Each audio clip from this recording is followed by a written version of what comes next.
One crisp Tuesday morning, Marcus Kellerman stepped out onto the porch of his family's 1890s farmhouse with a steaming mug of coffee in hand, expecting the usual peaceful view of rolling hills dotted with heritage apple trees his grandfather had planted back in the 1960s. Instead, the low rumble of concrete trucks echoed across the valley as they pulled away, leaving behind massive barriers that completely sealed off Millbrook Bridge, the only road connecting his 15-acre family farm to the outside world. The air still carried the sharp, acrid smell of fresh, wet concrete, mixed with lingering diesel fumes drifting through the orchard. His 78-year-old mother, Dorothy, who relied on dialysis 3 times a week to manage her diabetes, was now trapped without access to her appointments. His 16-year-old daughter, Emma, couldn't get to school, and emergency vehicles had no way to reach them. The HOA, Millbrook Lane Homeowners Association, called it emergency bridge repairs. But Marcus knew better. This wasn't maintenance. This was calculated isolation. The farm had been in the Kellerman family for 3 generations, a piece of rural America surrounded by the quiet crunch of gravel under boots, the sweet scent of apple blossoms in spring, and the distant lowing of cattle from neighboring properties. 10 years earlier, everything changed when Prestige Valley Estates bought up 200 surrounding acres and built 47 luxury McMansions priced between $800,000 and $1.5 million each.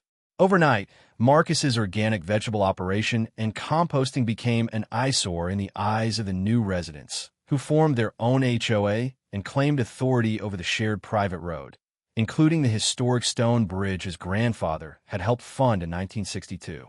Leading the charge was Vivian Ashworth, a 61-year-old retired pharmaceutical executive with a perfectly styled blonde bob, always in designer tennis whites, driving a white Tesla Model X like she owned the countryside. She'd moved from Connecticut 2 years prior with an attitude that made it clear she viewed the locals as beneath her.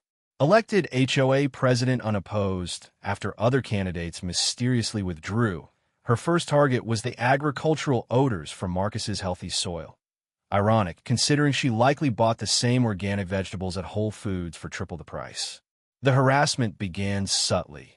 Certified letters about property values, anonymous noise complaints about farm equipment at 7 a.m., disrupting tennis schedules, passive-aggressive suggestions that Marcus might be happier somewhere more agricultural. It escalated quickly.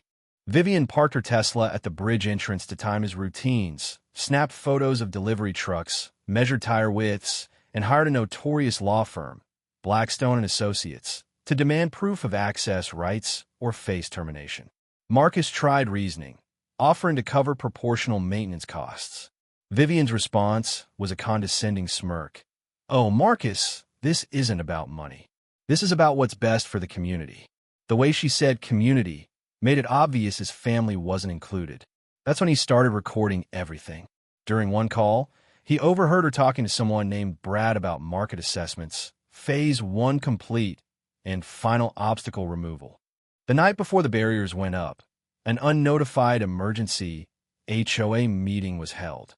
The next morning, the bridge was sealed with concrete walls and authorized vehicles only signs, cutting off his family's lifeline with surgical precision. Dorothy missed dialysis. Emma got detention for tardiness. Within 48 hours, a 14-page legal demand arrived: surrender or face destruction. They claimed excessive commercial traffic damaged infrastructure, citing tire ruts that Marcus immediately recognized as coming from the HOA's own construction vehicles. The deadline was 21 days to remedy or lose access forever, sell cheap or become a prisoner on his land. Marcus refused to back down.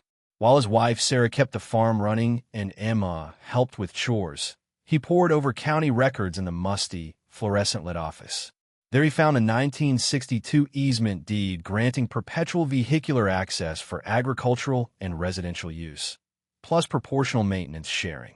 Continuous use for 60 years created unbreakable rights. Deeper digging revealed the HOA had overcharged trucking companies, pocketed excess revenue, and double-billed repairs to dues and the developer's budget, $45,000 in pure fraud. He hired Janet Reeves, a battle-hardened local attorney with 30 years fighting property rights cases, who never lost to an HOA. She filed a quiet title action and demanded an audit of their suspicious $180,000 annual road budget.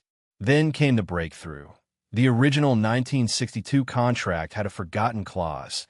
If maintenance costs exceeded 300% of original estimates, adjusted for inflation, about $21,000, responsibility reverted to the county. The HOA was spending 847% over, operating illegally for years. Forensic accounting by expert Tom Patel exposed the preferred contractor as a Prestige Valley subsidiary, with bills inflated 400% and funds laundered back through fake invoices. Vivian fought dirty. Anonymous flyers claiming toxic fertilizers, security cameras, and floodlights, turning the farm into a prison yard, slashed tires at Emma's school, with a white Tesla spotted nearby. Coordinated county inspections from officials Vivian had wined and dined. Water rights were targeted next. Fabricated drought measures cut irrigation, threatening crops. Marcus quietly drilled a new independent well, the grinding drill bit at dawn a defiant rhythm that infuriated her. The tree poisoning was the breaking point. Industrial herbicide killed 13-year-old heritage apples planted by his great-grandfather. The chemical stench lingered, erasing family history. Photos went viral locally, sparking outrage. Sarah uncovered Vivian's board seat at Marcus's insurance company, influencing policy cancellation. Debris dumping on fields was captured on camera, traced back to Prestige Valley. Mrs. Mila, a secret ally, recorded Vivian discussing forcing a 40% below-market sale, then flipping to Brad for full price. The conspiracy unraveled. $400,000 in bribes, kidnapping plots against Emma, thwarted by undercover feds, nationwide sabotage network. Federal charges mounted. Wire fraud, tax evasion, RICO, attempted kidnapping. At the town hall, FBI announced 37 indictments across 6 states, $60 million in fraud, $214 victimized families. Vivian entered an ankle monitor, humiliated. Prosecutors played recordings of her plotting sabotage and kidnapping. 3 board members resigned on live TV.